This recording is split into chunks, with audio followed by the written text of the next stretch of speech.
आपको लगता है फिल्म मेकिंग में director is the captain of the ship, और सलमान खान जैसे मेगा स्टार्स अगर आज की तारीख में किसी पर आंख बंद करके यकीन कर रहे हैं, that director is Kabir Khan. I have him right here. बड़े बड़े लोगों के पीछे बहुत लंबी कहानियां होती हैं, आपकी कहानी क्या है? जामिया मिलिया से मैंने अपना फिल्म डिग्री किया था, masters in film making. Shahrukh Khan, जहाँ से शाहरुख हैं, जी जी एब्सोल्युटली, शाहरुख मेरे सीनियर थे। उसके बाद मैंने डॉक्यूमेंट्रीज करी बहुत। वो एक जर्नलिस्ट हैं सईद नकवी, उनके साथ बहुत काम किया, कुछ पाँच साल उनके साथ किया। उन 5 साल में मैंने कुछ 60 से भी ज़्यादा कंट्रीज हमने ट्रैवल करी, हम सॉफ्ट न्यूज़ डॉक्यूमेंट्रीज बनाते थे, और वो एक बहुत अच्छा लर्निंग प्रोसेस रहा क्योंकि उससे मेरी आंखें खुली। आपने कोई वॉर भी कवर की है? जी बिल्कुल, अफगानिस्तान में तो बहुत अरसा था मैं। इनफैक्ट मेरी पहली फिल्म जो है काबुल एक्सप्रेस, वो ऑटोबायोग्राफिकल है।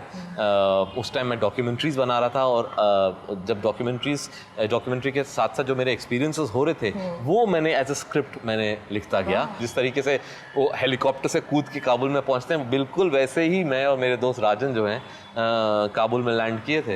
बिकॉज हम कोशिश कर रहे थे, हमें पाकिस्तान का वीज़ा नहीं मिलता था, तो हम गए थे ताजिकिस्तान, और ताजिकिस्तान से एंटर करने की कोशिश कर रहे थे। जब 15 दिन हो गए थे तो हमें पता चला एक रशियन मिलिट्री हेलीकॉप्टर जा रहा है अफगानिस्तान मेडिकल सप्लाईज लेके। हम वहाँ पहुँच गए और हमने देखा यार ये चॉपर हमें ले जाए तो मतलब हम कुछ भी कर सकते हैं। तो रशियन पायलट को हम थोड़े से कोने में ले गए और $2000 दिए उसे।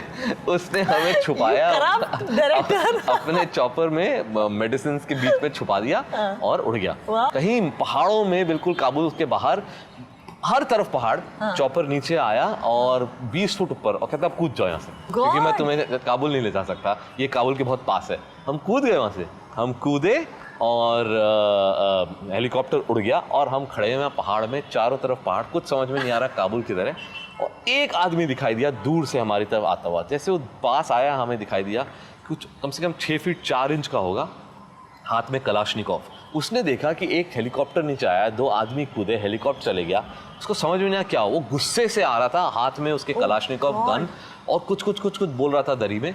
हम बस ये बोल रहे थे हिंदुस्तान हिंदुस्तान। सडनली वो रुका आदमी, और वो एक गाना गाने लगा, मेरे सपनों की रानी कब आओगी। That is the day I realise the power of Bollywood. Bollywood saved my life. उस दिन मुझे रियलाइज हुआ कि यार अगर कहानी सुनानी है तो बॉलीवुड में सुनाओ, क्योंकि इसका पावर बहुत